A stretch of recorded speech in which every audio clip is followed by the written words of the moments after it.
Dieu a créé l'homme à son image et à sa ressemblance. L'homme est créé pour le bonheur. Plus on va marcher avec Dieu, plus on va écouter sa voix, plus nous goûterons le bonheur.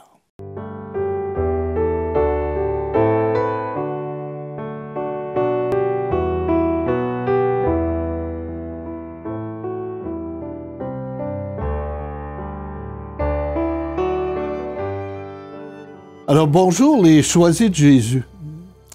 L'été dernier, j'ai pris la peine d'écouter les 11 entretiens de Léandre à l'Horeb. Et ce fut une belle retraite. En écoutant ces entretiens, j'ai vu beaucoup de sagesse et ça vient nourrir la vie spirituelle. Et c'est là que j'ai décidé de faire une comparaison entre les volumes et la parole de Dieu. Il y a des beaux liens à faire.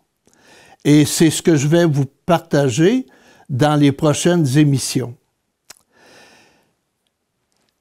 Premièrement, le titre « Pour le bonheur des miens, mais choisis Jésus ». Je dois vous dire que je trouvais le titre long. Tu sais, quand on mettait ça sur les volumes, « Pour le bonheur des miens, mais choisis Jésus ». Mais plus j'apprends à le dire, à le comprendre et à le vivre, plus je m'aperçois que ça rejoint la parole de Dieu. Pensons au début de l'humanité. Dieu a créé l'homme à son image et à sa ressemblance. Et il a créé l'homme pour qu'il soit heureux dans le paradis terrestre. Et quand on lit la Genèse, dès le début, on voit que l'homme et Dieu sont très unis. L'homme écoute Dieu et je dirais Dieu écoute l'homme. Et c'est le paradis. Ça va parfaitement. Donc, l'homme est créé pour le bonheur. Et dernièrement, je lisais dans un volume que le péché a condamné l'homme à la misère. Et parce que le péché, dans le livre de la Genèse, on le voit. L'homme se détourne de Dieu. L'homme qui avait une belle relation avec Dieu décide de devenir lui-même Dieu. C'est ça le péché originel. Mais quand on regarde bien, après le péché, Dieu vient dire à l'homme, « Je vais t'envoyer un sauveur. Je vais t'envoyer quelqu'un qui va rétablir la grâce parce que je t'ai créé pour être heureux. » Donc, plus on va marcher avec Dieu, plus on va écouter sa voix, plus nous goûterons le bonheur. Donc, pour le bonheur des miens, c'est vraiment le sens de notre vie. Et si aujourd'hui, en écoutant cet entretien, vous dites, moi, je ne suis pas heureux. Moi, ça ne va pas bien dans ma vie.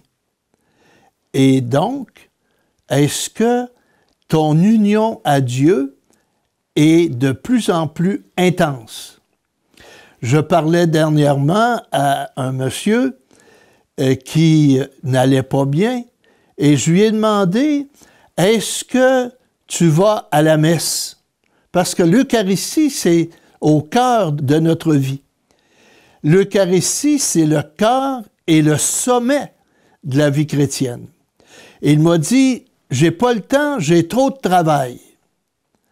Bien, les conséquences, c'est ce qu'il est en train de vivre, ça ne va pas bien. Quand on donne du temps à Dieu, notre vie est bouleversée, pour le bien. Notre vie change et on va à ce qui est essentiel. Et qu'est-ce qui est essentiel? C'est l'amour. L'amour de Dieu en premier. parce que c'est lui qui est la source. On voit ça dans les volumes. Et l'amour du prochain. L'amour qu'on a pour Dieu ne se limite jamais à Dieu. Elle se déverse dans le quotidien. Quand tu rencontres Dieu, tu as le désir par la suite d'avoir des relations intenses, vraies avec le prochain, les gens de ton entourage. Alors, c'est un bon titre pour le bonheur des miens. Et ensuite, mes choisis. On a l'impression que mes choisis, c'est une petite clique. Mes choisis, c'est juste un petit groupe. Mais quand Dieu donne la vie, il donne la vie aux humains. Et quand il donne la vie, il donne aussi une mission particulière. Chacune de nous a un rôle à jouer dans l'histoire du monde.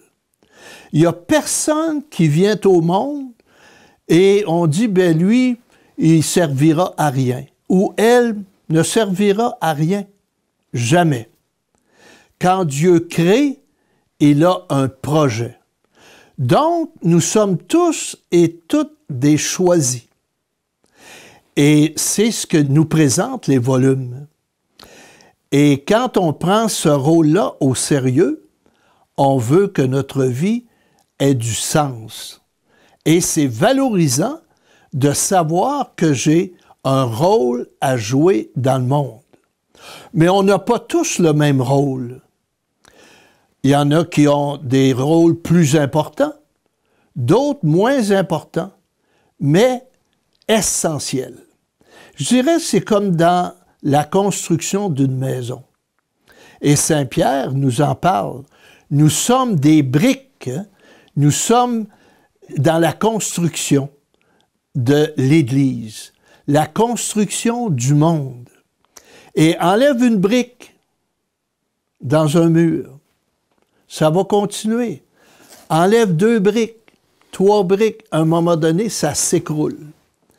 Et quand on regarde le monde aujourd'hui, on est en train de se demander pourquoi ça va si mal.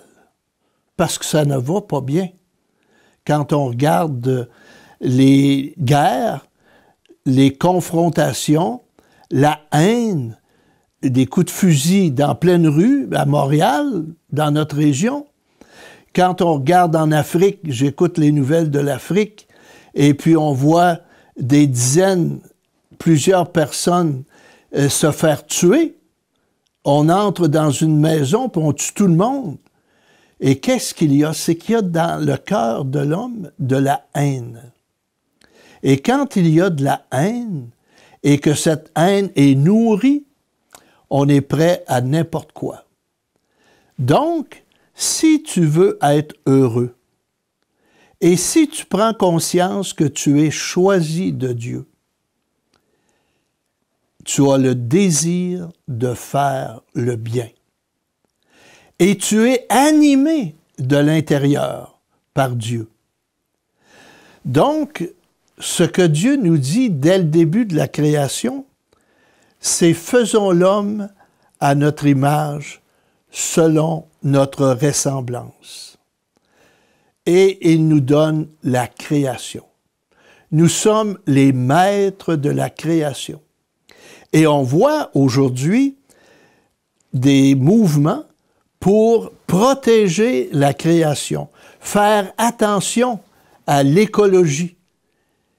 Parce que si on ne fait pas attention, il y a toutes sortes de catastrophes qui arrivent à cause du réchauffement de la planète.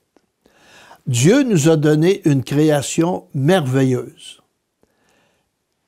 Il nous invite à en prendre soin, à veiller sur la création et à la parfaire et non à la détruire.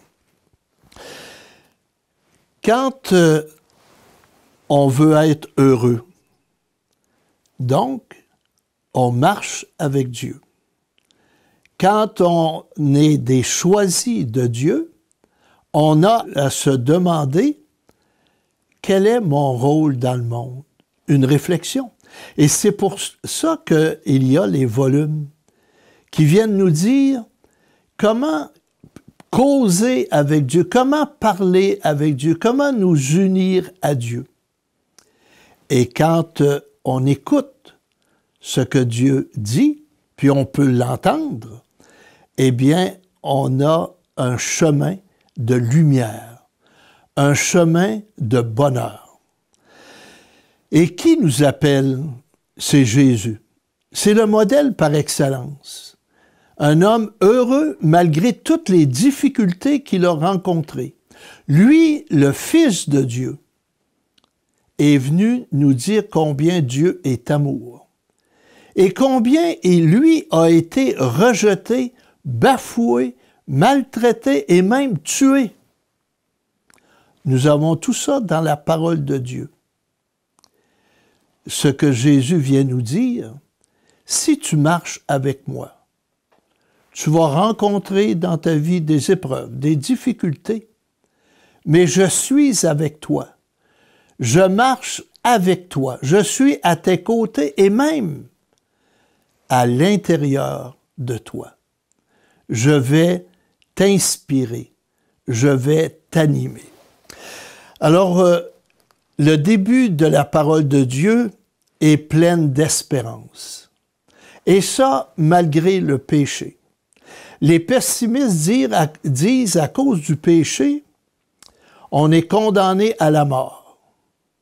Mais, si on lit bien la parole de Dieu, malgré le péché, on est condamné à la vie éternelle, au bonheur, parce que Dieu est venu prendre tout cela.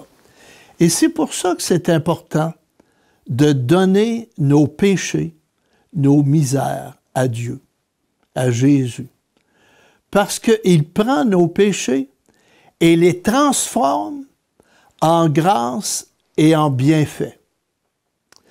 Alors aujourd'hui, ce que j'avais à vous dire, c'est prenons conscience qu'on est créé pour être heureux, qu'on est des choisis de Dieu, tout le monde.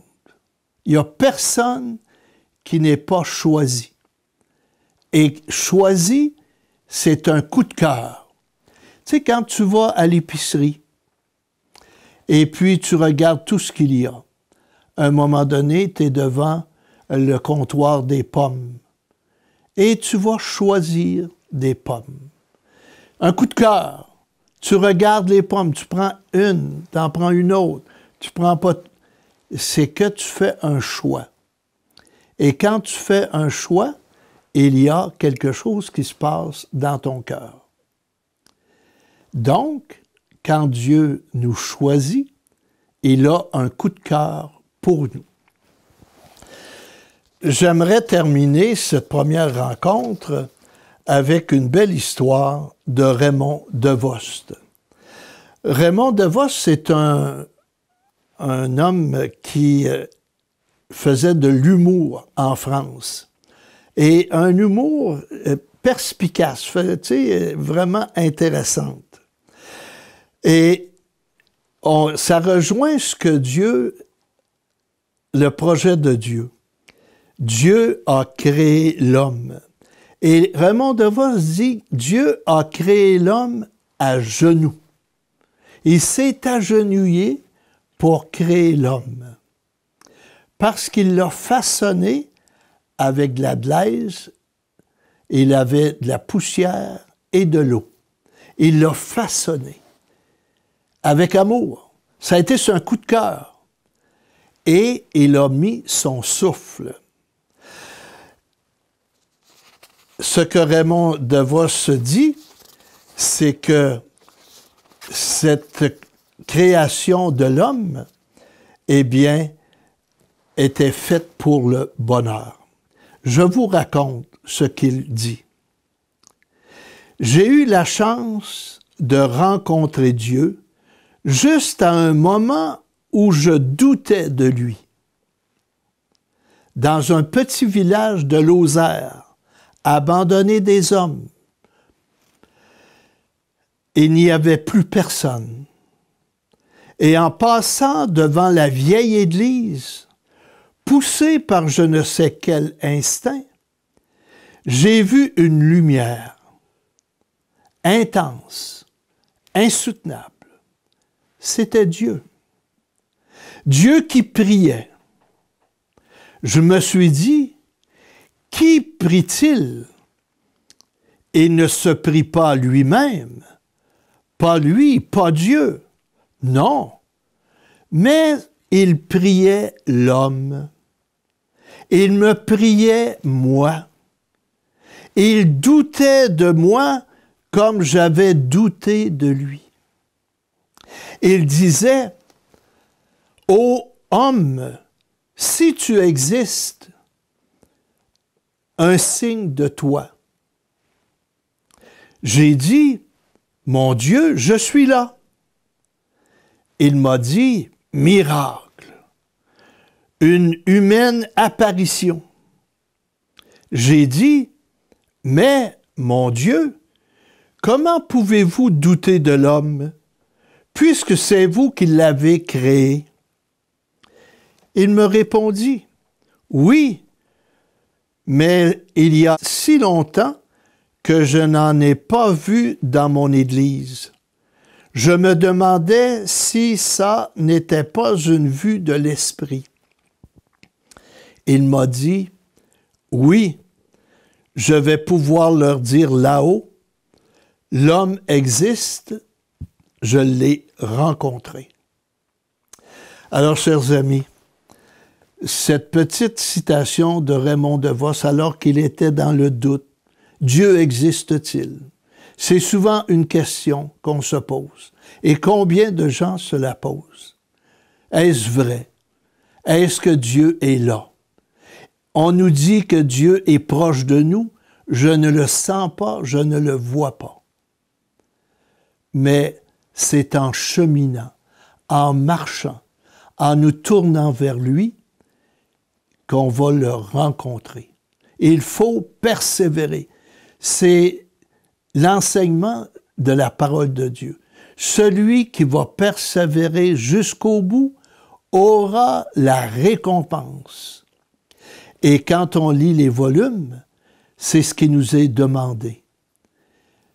À tous les jours, persévère. En te levant le matin, dis-toi, Dieu existe. Dieu est là. Il est là pour moi. Oui, tu es appelé à être heureux malgré les difficultés, les épreuves de la vie. Ne désespère jamais. Le bonheur, tu vas le goûter. Je te le souhaite. Bonne journée.